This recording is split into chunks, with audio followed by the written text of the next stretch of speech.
దానికోసము.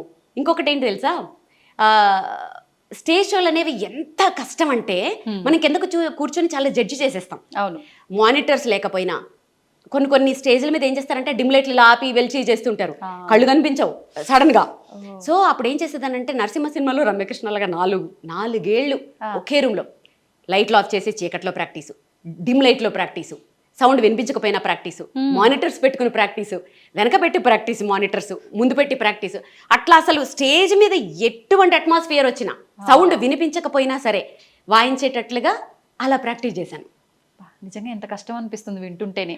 ఇప్పుడు ఇంత కష్టపడి మీకు మీరు అంటే లైట్ లేకుండా ఇన్ని రకాలుగా ట్రై చేశారంటే ఏదో ఇబ్బంది వస్తేనే ట్రై చేసి ఎగ్జాక్ట్లీ. ఒక షోలో నేను ఫేస్ చేశాను, 1-2 షోల్లో.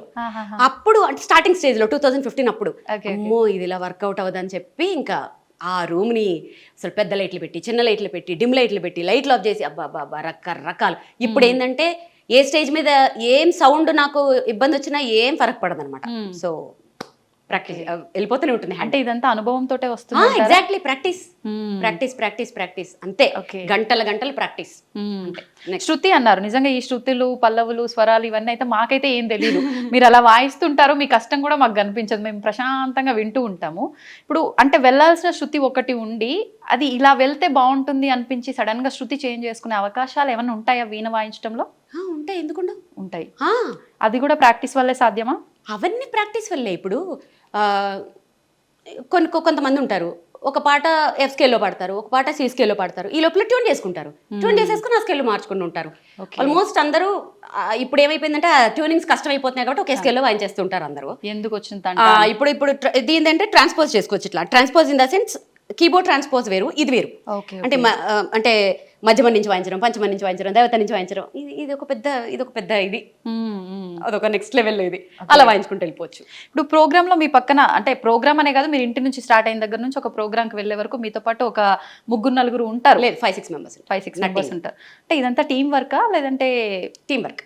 ఓకే, టీం వర్క్ అంటే లేదు, team work in the sense నేను ఫస్ట్ టీమ్ తోటి ప్లే చేశాను చాలా రోజులు. ఇక్కడ ఏమనాలంటే టచ్ వుడ్, అది కూడా చాలా హ్యాపీ నాకు. ఏమైందంటే వాళ్ళకి అవకాశాలు రావడం, సేమ్ టైంలో నాకు ప్రోగ్రామ్ పడ్డం, అలా 2-3 షోస్ వదిలేసుకున్నాను నేను. ఓకే. అప్పుడేమనిపించిందంటే యాక్చువల్గా నాది మైల్డ్ ఇన్స్ట్రుమెంట్, దీనికంత హెవీ ఇన్స్ట్రుమెంట్స్, డ్రమ్స్ అవసరమే లేదు.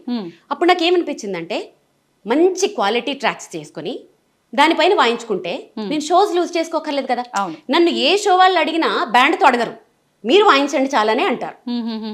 వేరే బ్యాండ్ సింగింగ్ వేరే ఉంటుంది, వాళ్ళకి కంపల్సరీ కావాలి. నా మైల్డ్ ఇన్స్ట్రుమెంట్ అసలు అంత అవసరం లేదు, మైల్డ్గా ఉంటే చాలు. సో ఇప్పుడు నేను ఏం చేశానంటే మెయిన్ క్వాలిటీ ట్రాక్స్ ప్రిపేర్ చేసుకుని దాని మీద వాయిస్తుంటాను. బ్యాకప్ కింద కీబోర్డు, బేస్ గిటార్ ఉంటుంది అంతే. నాకు ఇప్పుడు మ్యూజిషియన్స్ లేకపోయినా కూడా నేను అసలు ఏది ఆగక్కర్లేదు, చక్కగా నేను నా షో చేసేసుకోవచ్చు. ఇది కూడా అనుభవమే మళ్ళీ. నిజంగా ప్రతిదీ అనుభవం లేదే. ఎందుకంటే ఒక టీం మీద ఆధారపడిపోయినప్పుడు ఆ టీం కొంచెం కుదరకపోతే, ఎవరికైనా బాగోకపోతే షో ఆగిపోతుంటుంది. అది నేను అంత రిస్క్ చేయలేను. అందుకని ఇప్పుడు టీం వర్క్ మీరు ఒక్కరంటే మీకు ఆల్రెడీ ఎక్స్పీరియన్స్ ఉంది అండ్ మీరు ప్రాక్టీస్ చేస్తూ ఉంటారు కాబట్టి ఎక్కడ ఏ ఇబ్బంది వచ్చినా అక్కడికక్కడ మీరు అల్లుకుపోగలరు. ఇంతమందితో వర్క్ చేస్తున్నప్పుడు ఒకవేళ సడన్ గా ఎవరైనా వచ్చి అంటే ఆ ఈవెంట్ కి సంబంధించిన వాళ్ళు ఈ సాంగ్ మాకు పర్టికులర్ గా వీళ్ళకు డెడికేట్ చేయడం కోసము అలా కావాలి అన్నప్పుడు, టీం వర్క్ అన్నప్పుడు ఒకరు ఒకలా అలా ఏముండదా? లేదు, ఇప్పుడు ఎవరు అలా అడగట్లేదు. ఒకప్పుడు ఆర్కెస్ట్రా వాళ్ళు ఉన్నప్పుడు ఒక 30 years బ్యాక్ ఎన్ని పాటలు, 1000 పాటల దాకా వాళ్ళు చేసేవారు. ఇప్పుడు ఏంటంటే సోషల్ మీడియాలో వచ్చేసాయి, పర్ఫెక్షన్ చాలా అవసరం. సో ఈ షోకి ఇన్ని సాంగ్స్ అని పెట్టుకుంటాం మేము. 1-2 అడిగితే వాయిస్తాము, ఆల్మోస్ట్ అవి మా లిస్ట్ లోనే ఉంటాయి. సో అప్పటికప్పుడు అంటే నేను రిస్క్ చేయను, వీళ్ళు రెడీగా ఉండరు, వాళ్ళ ముందు మేము అది చేయలేం. సో కరెక్ట్ గా ప్రిపేర్ అయ్యి పర్ఫెక్ట్ గా ప్రజెంట్ చేస్తాం. ఎంతసేపు ఉంటుంది ఒక ప్రోగ్రామ్ కి? 1.5 hours. ఎన్ని ప్లే చేస్తారు ఆ టైంలో? 23-24 సాంగ్స్ వస్తాయి. వామ్మో, అవునా?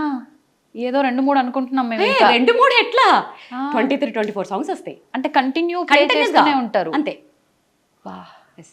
ఇంకా 2 hours రిక్వెస్ట్ చేసే వాళ్ళు కూడా ఉంటారు, అవైతే ఇంకా 30 వాయించాల్సి వస్తుంది. మొన్న రీసెంట్ గా షోలో మన సీఎం స్టాలిన్ గారి వైఫ్ వచ్చి కూర్చున్నారు కదా, అప్పటికి నా 1.5 hour అయిపోయింది యాక్చువల్ గా. వారు వచ్చి కూర్చుంటే ఇంకా 1 hour వాయించాను ఎక్స్ట్రా. అసలు వారు అసలు కదలట్లేదు, అలా ఎంజాయ్ చేసి వింటున్నారు. సో ఇప్పుడు అలాంటివి ఇంకా పెద్ద కచేరీలు అయితే. Okay, super. ఈ మధ్య నేను మీది ఒక రీల్ చూసిన తర్వాత నాకు ఖచ్చితంగా ఏ రోజు ఇంటర్వ్యూ చేసినా ఇది అడగాలనిపించింది. ఈ మధ్య ఫ్లైట్లకు సంబంధించిన ఇష్యూస్ వచ్చిన తర్వాత మీరు ఒక ప్రోగ్రామ్ కి వెళ్ళాల్సింది వెళ్ళలేకపోతున్నాను అని ఆల్మోస్ట్ ఏడ్ చేశారు. ఒకసారి దాని గురించి.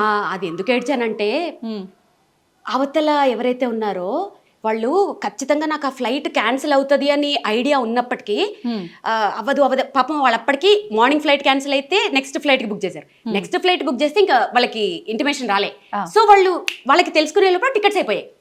లిటరల్గా ఆయన వాయిస్ ఉంది, మీకోసమని స్పెషల్గా డిజైన్ చేసుకున్నాను, మీకోసం ఎన్ని అరేంజ్మెంట్స్ చేశాను అని ఇంకా ఆయన గొంతు ఇంకా లిటరల్గా ఏడుస్తున్నారు. అది వినంగానే ఎంత బాధ అనిపించిందంటే, సో ఇప్పుడు నెక్స్ట్ మంత్ కూడా నాకు అలాంటివే ఉన్నాయి. దేవుణ్ణి ప్రే చేస్తున్నాను. అందరికీ నా షో అంటే టచ్ వుడ్ నా అదృష్టం ఏంటంటే అందరూ మీ షో కావాలి పర్వాలేదండి మేము ఆగుతాము, 1 గంట లేట్ అయినా పర్వాలేదు వచ్చేసేయండి, ఆ ఫ్లైట్ ఉంటుంది అదంటారు.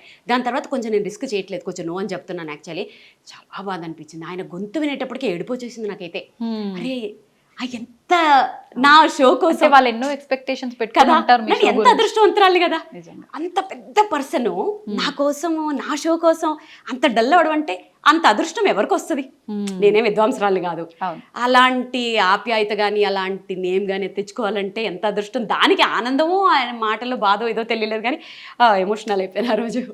నిజంగా అంటే చాలా మందిని బాగా ఎమోషనల్ గా మీరు అలా నేను చాలా ఎమోషనల్, చాలా సెన్సిటివ్. ప్రతి చోట కాదు, ఎక్కడ స్ట్రాంగో అక్కడ భయంకరంగా స్ట్రాంగ్, కానీ వెరీ అఫెక్షనేట్ అనమాట. అంటే ఎంత చాలా ప్రేమ నాకు, ప్లస్ వెరీ సెన్సిటివ్. ఎంత సెన్సిటివ్ అంటే కొంచెం మంది ఏమైనా బాధపడినా కూడా నేను తట్టుకోలేను, కానీ స్ట్రాంగ్ విషయాల్లో కూడా అంతే. అమ్మో మేము చూసాంగా ఈ మధ్య. Exactly, stubborn. సరే, ఇప్పుడు మీకు వీణ అంటే ప్రాణం, ఎక్కడ చూసినా అవే బాగుంది. ఎందుకని లాకెట్ రూపంలో మీరు చాలా సార్లు చెప్పారు అన్నారు, ఇక్కడ కూడా ఉండాలి. ఎందుకని అంటే అది ఐడెంటిటీ కోసమే. వీణ అనే పేరు గుర్తు రావాలి, నా పేరు చూస్తే వీణ గుర్తు రావాలి. సో ఇక్కడ కూడా ఇలా అదొక ప్యాషన్ తోటి దాంట్లో ఉండిపోతే నీకు ఎక్కడ చూసి నీకు అవే కనపడతాయి. అదొక ట్రాన్స్లో ఈ 10 years నుంచి నేను అక్కడే ఉన్నాను. ఇంకొకటి ఏంటంటే ఇప్పుడు నాకు ఏమైనా షో ఉందంటే ఎల్లుండే షో ఉన్నా సరే ఎక్కడికి బయటకు వెళ్ళను. ఎందుకంటే ఈ రూమ్ లోంచి ఈ అంబియన్స్ లోంచి బయటకు వెళ్తే మళ్ళీ ఇక్కడికి రావడానికి టైం పడుతుంది. సో ఇక్కడే ఇలానే ఉంటాను. ఆల్మోస్ట్ నా ప్రపంచం చాలా చిన్నది. నా చుట్టూ ఒక రింగ్ ఉంటుంది, ఆ రింగ్ లోపల హార్డ్లీ ఒక 10 మంది ఉంటారు అంతే. ఆ రింగ్ లోపలికి ఎవరు రాలేరు, మీరు క్రియేట్ చేసుకున్నారు. ఎగ్జాక్ట్లీ రావాలి అని అంటే వాళ్ళు నెక్స్ట్ ఇంకా అది వాళ్ళకి చాలా నేను స్టాంప్ వేయాలి. సో నా ప్రపంచం చాలా చిన్నది, క్యూట్, స్వీట్, అందమైనది. సో దాంట్లో ఇది ఎలా ఉంటుంది